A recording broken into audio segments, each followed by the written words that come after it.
Hi everyone. Welcome to our recording for this short reading of Weston. Okay.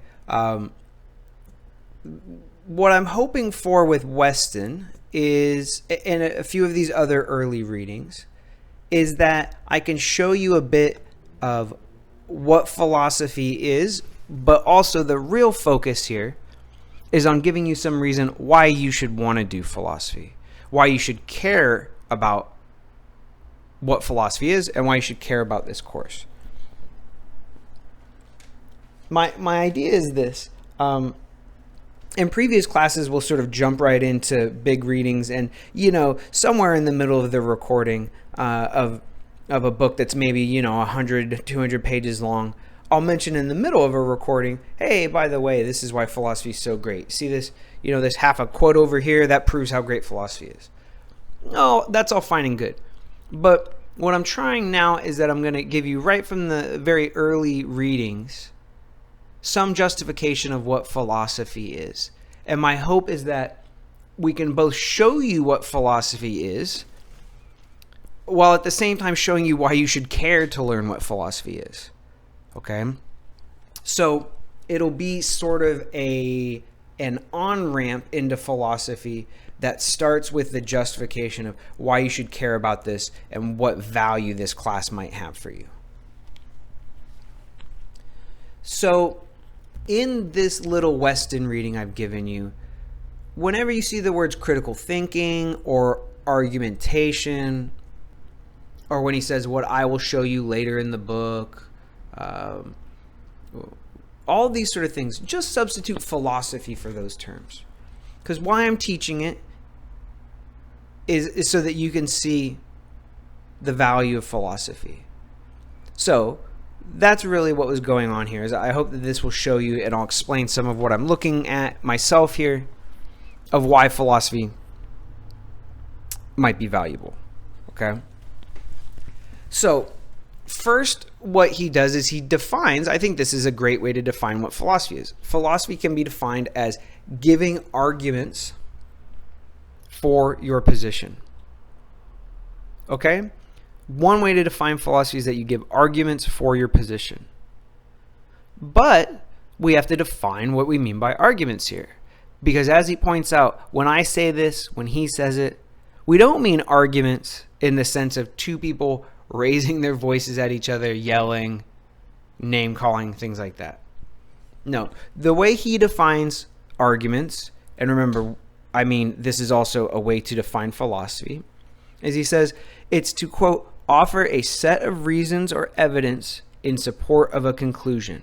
This is the first page, Roman numeral 11. Then he says a little bit down, a little bit further down, he just says, support views with reasons, that equals giving an argument, that equals philosophy. Now, you might say, great, okay, philosophy gives support for its views. Now I know what it is, I still don't care, right? That'd be fair enough because I haven't given you any reason to care yet. I've just told you what it is. I've not told you whether what it is good or bad, okay? Now he says philosophy or giving arguments is essential. Now why would this be essential? He gives a few reasons why, okay? One very important reason, or one valuable thing behind giving reasons for your opinions and views is this. This is the second page, Roman numeral 12, xiii. He says, you are going to be much better at convincing people that what you say is true and good and reliable if you can offer reasons to support your view. Okay? He says, once we've arrived at a conclusion well supported by reasons, we can use arguments to explain and defend it to other people. Okay? We can offer what reasons and evidence convinced us so that other people might be able to make up their minds for themselves. Okay? We've all seen this before. I mean, the internet's a great place to see it if you have a strong stomach, where people just shout at each other that something is good, and then someone else shouts back, no, it's very bad. And sometimes they'll throw random facts out there, but the facts don't prove very well what they're saying. Or another way to put this, when people shout their opinions at each other online, they don't usually give good evidence, support, or proof. So nobody gets convinced, nobody changes their mind. Now, it can be frustrating to care passionately about something and have other people brush off your own opinion. What you will find, I can really guarantee this, it may sound unrealistic, but I can guarantee it, is that if you learn how to improve your ability to give reasons for your opinions, to back up your opinions with proof, people will listen to you more. They will hear what you mean better, and they will be convinced by you more often. Not 100% of the time, but think about it. If you have someone, if you have friends or parents who are lawyers, have gone to law school, they're trained in exactly this sort of argumentation. And when they say things, they're more likely, no guarantee, but they're more likely to convince people that they're talking to. I mean, when a lawyer's in front of a jury, one way to think about it is their only job is to convince the jury of their position. And what do they do when they cross-examine people, when they offer evidence? They're literally offering evidence, like Weston's talking about, literally offering evidence, support, or proof for their position in an attempt to convince the jury. All they're doing is philosophizing, giving critical thinking, and supporting their argument. So if a lawyer over the course of a few days or a few weeks can convince a jury of multiple people who are strangers of something they didn't know anything about beforehand, because the jury's not supposed to know anything about the case, right? And they can convince them, they must be very good at offering support for their arguments. One thing this class will do will help you find the best possible support for your own views.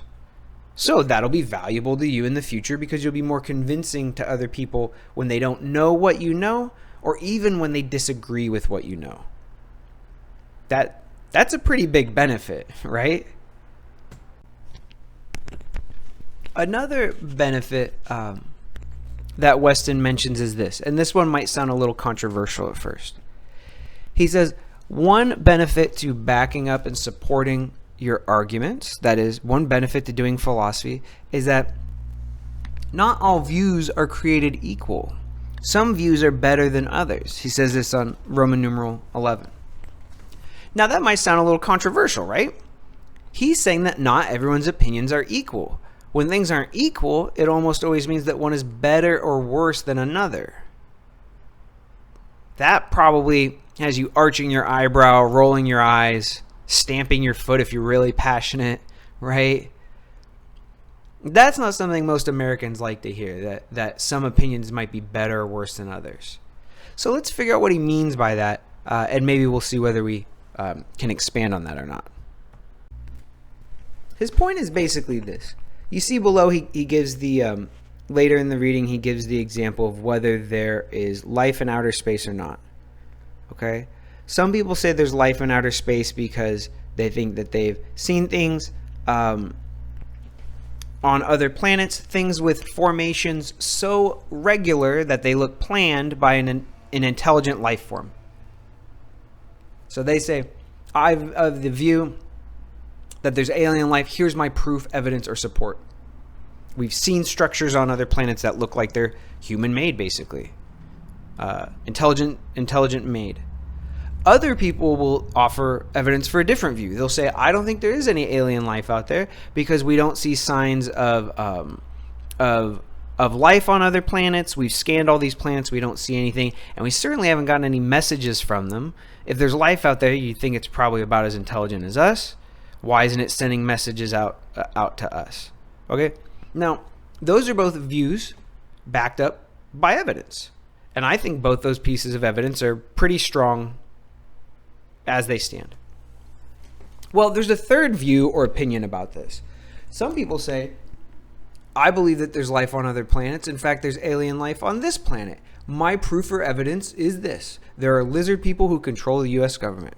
I'm not going to go into great detail on this, but there are people who think that there are lizard people who control the US government. I think they think that Dick Cheney is one of them and that Hillary Clinton is one of them.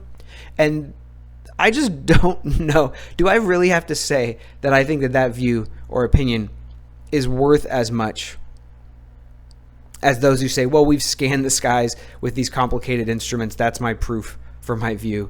That's why I don't think there's alien life. Now, do you see what I mean? I'm deliberately picking a sort of out there example, but there really are people who think this. How do I say this? I think what happens when people insist that all opinions, views, or feelings are equal is that they confuse the idea that everyone has a right to their own view, opinion, or feeling, that I don't have the right to prevent them from thinking or feeling these things. I think they confuse that with saying that all views, opinions, and feelings are therefore equally good. So think about it this way. This is America. You have a right to property, which means that you have a right to own a car. You have a right to own a car, and I don't have any right to take that away from you or anything like that. That's totally different from saying that all cars are equal, though, isn't it? Just because we all have a right to a car doesn't mean that all cars are equal. Some are frankly better and worse than others. Mine is worse. You should see my car has dents all over it. I didn't cause them. It was that way when I bought it, and I just don't care enough to get it fixed. So my car is worse than your parents' car. That's a fact. But we still have the equal right to have a car. But it doesn't mean that my car is as good as your parents' beautiful late model SUV, wood trim, leather seats, all that. Okay, so part of what Weston is saying is that everyone has opinions. Everyone has views. They're like elbows or armpits. Everyone has them. You don't get a prize for having an elbow or an armpit. Now, I'm not trying to take opinions or elbows away from you. They're yours. But we can still say that if you back up your opinion, you give lots of evidence and proof. If all your evidence and proof seems to be truthful on its own and factual on its own, then I can say you have a good opinion or view. And that's really all philosophy is, trying to find the best backup and support for a view to improve your view.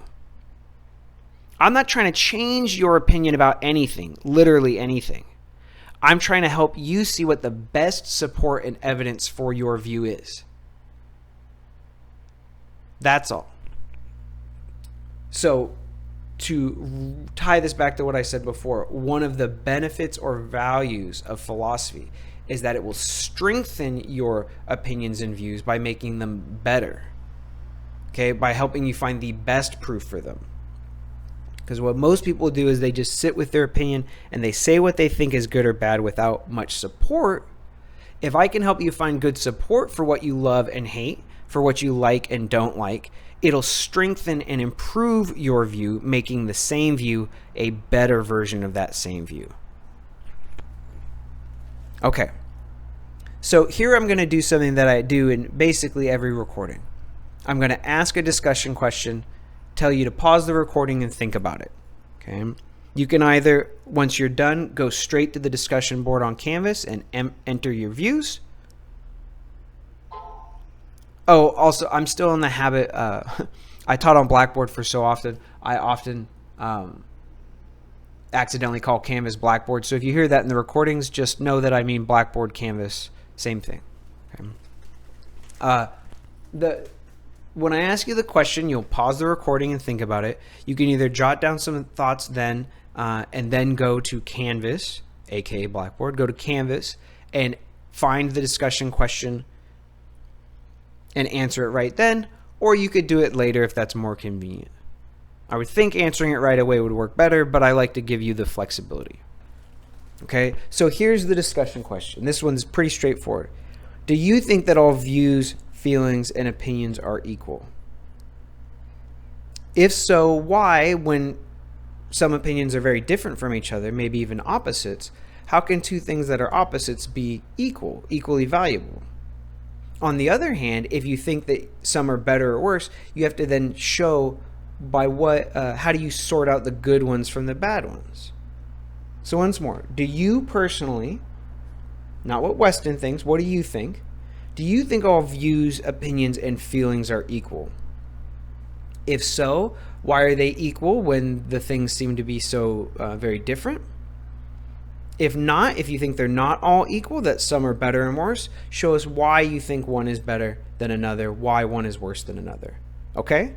So go ahead and pause the recording now, please. Okay, you have paused the recording. If not, do that now, please. Okay.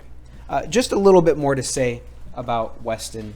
You know, I've talked it for 15 minutes now, about 2.5 pages, partly because it's important what he says, but partly because you see I'm trying to draw all these extensions to philosophy in general, not just tell you about what these 3 pages say, but tell you why it's important for our class and important for your life.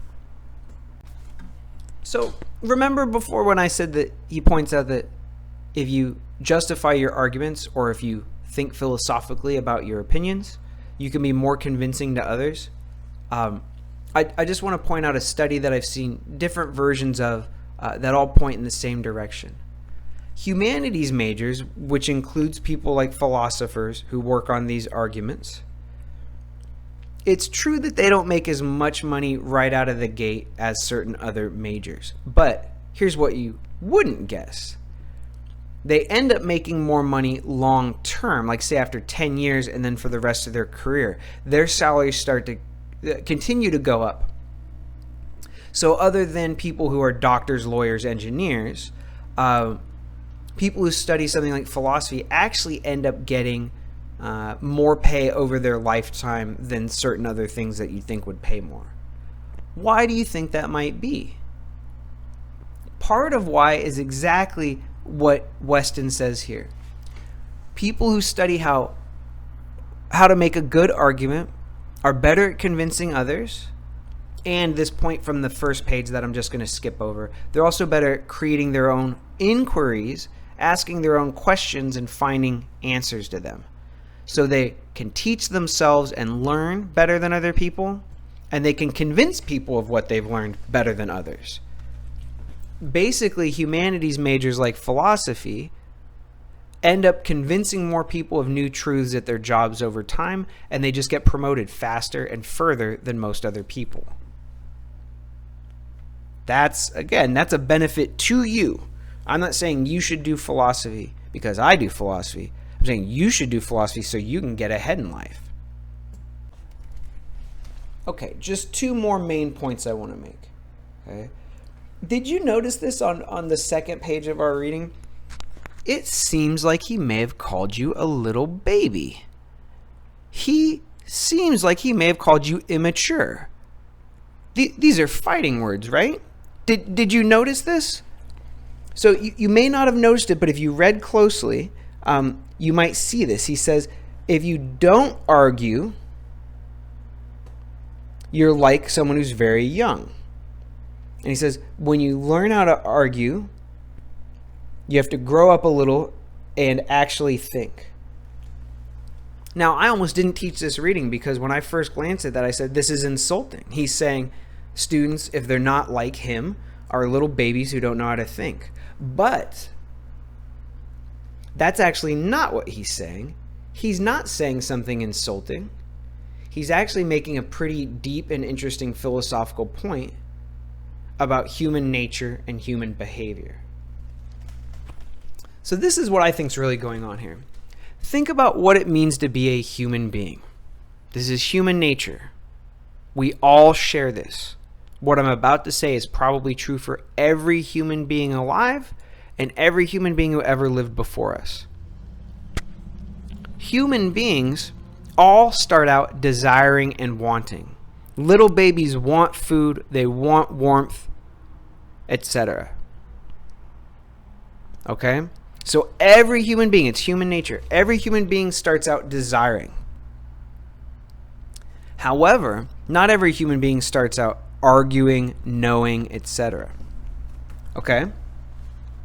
Correct me if I'm wrong. Send me an email if you think this is wrong. That all children start out desiring. Okay? Now, all children as well are not very good guides to their own life. Imagine if you let a 6-month-old try to feed itself. So if you let it try to fulfill its own desires, it'd be a disaster. Right? So when people have desires only, but not knowledge to back them up, we have other people take care of them. Okay? Now, here's the thing. When people only have desires and no knowledge, they're bad guides to their own life. That's like infants. However, you're an adult. You have all sorts of knowledge. You have all sorts of ways to achieve your desires. So you don't need an adult to guide you anymore. But here's the thing. You have new desires now as an adult. If you have new desires, you probably need to get new knowledge in order to achieve those desires, right? Okay. Where are you going to get that new knowledge? You don't need to get it directly from me. You can get it for yourself. But what would it mean to get new knowledge to back up your new desires?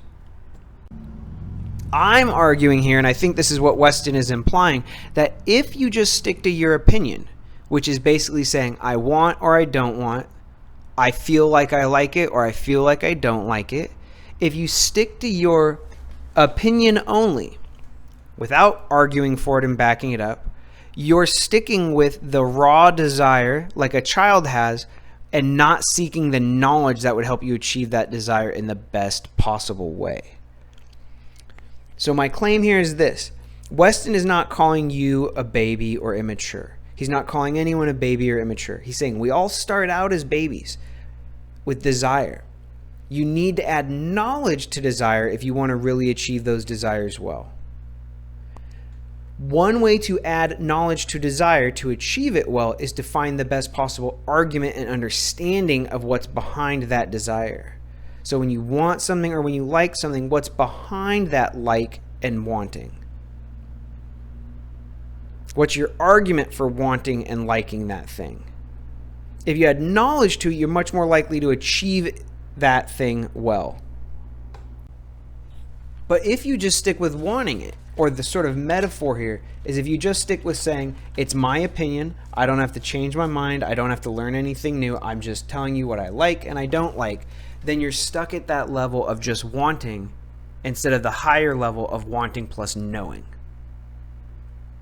That's what I think is really going on here. Now you might be thinking, oh, Professor Chris, you're so naive. It's adorable, your faith in philosophy and giving arguments. Buddy, I don't need facts or knowledge from philosophy or giving arguments. Buddy, I get facts and knowledge from my major. I'm an engineer. I'm studying nursing. I study music technique, live performance, etc. I don't need knowledge from you. I get knowledge from myself. Or sorry, I don't need knowledge from philosophy and arguments. I get it from my major, from myself. Okay. What I would say is this. And he says something similar near the bottom of page 12, the second page, the middle page. Okay, he says, school may help you with this or it might not.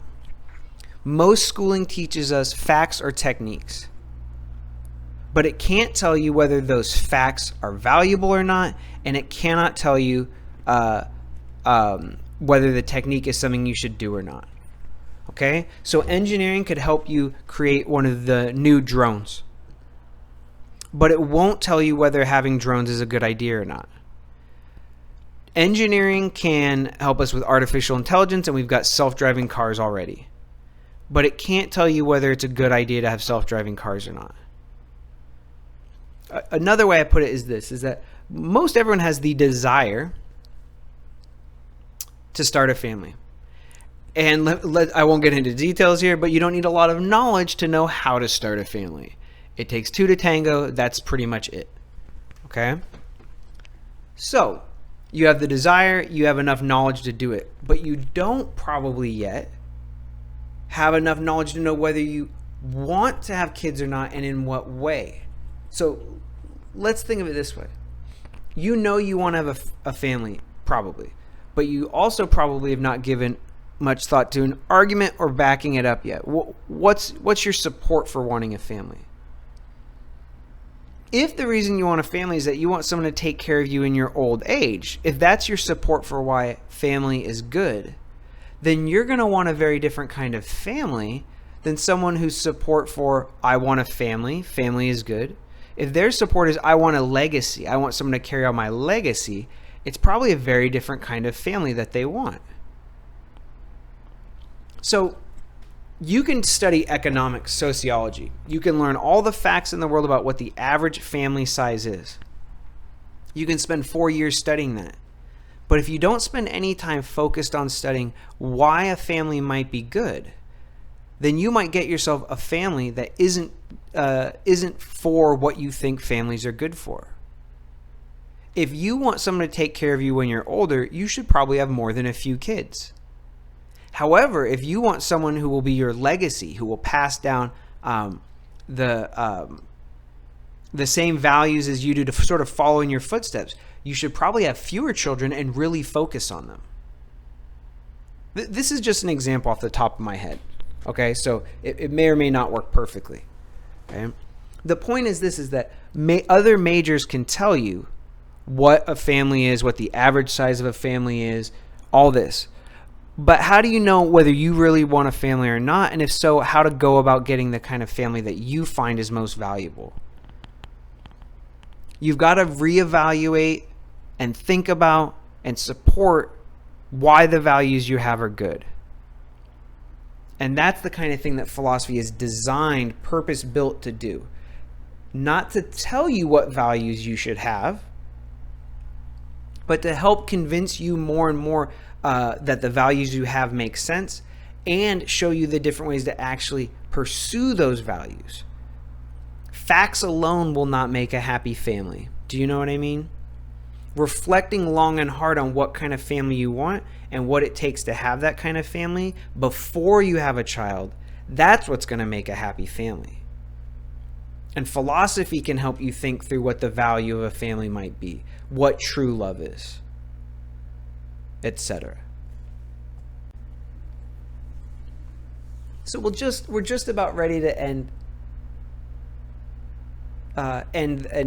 this recording for Weston. I just want to say one more thing, is that facts are important, but values are also important. No one is going to tell you what you need to value. There are plenty of experts out there who will tell you relevant facts. Okay? But facts just stack up day after day. Wikipedia is facts, and it grows and it grows and it grows. You don't have to do any work to get facts. Facts are easy. They're just out there. Just Google it if you want a fact. But values are tough. It's tough to know what your values are in detail, and it's tough to know which of your values might come first ahead of other values. Which of your values are most important. Facts are easy. Literally all you have to do is go to Wikipedia for all the facts. But if you want help having conversations about your values, if you want to develop your values, if you want to find where your values maybe aren't identical to your friends or your parents' values so that you can live your own life, that's what philosophy can help you with. Facts are easy. Values are tough. And values are part of what we're going to cover in this class. So facts are easy, values are tough. But I know that you're up to the task. Okay? Our class, since it's about values, which are tough, is going to be tougher than some of your other classes, but I know that you're up to the task. Okay? So, as always, let me know if you have any questions about this reading, any questions about how our class is going, anything like that. Just let me know, okay? All right. Thank you, everyone.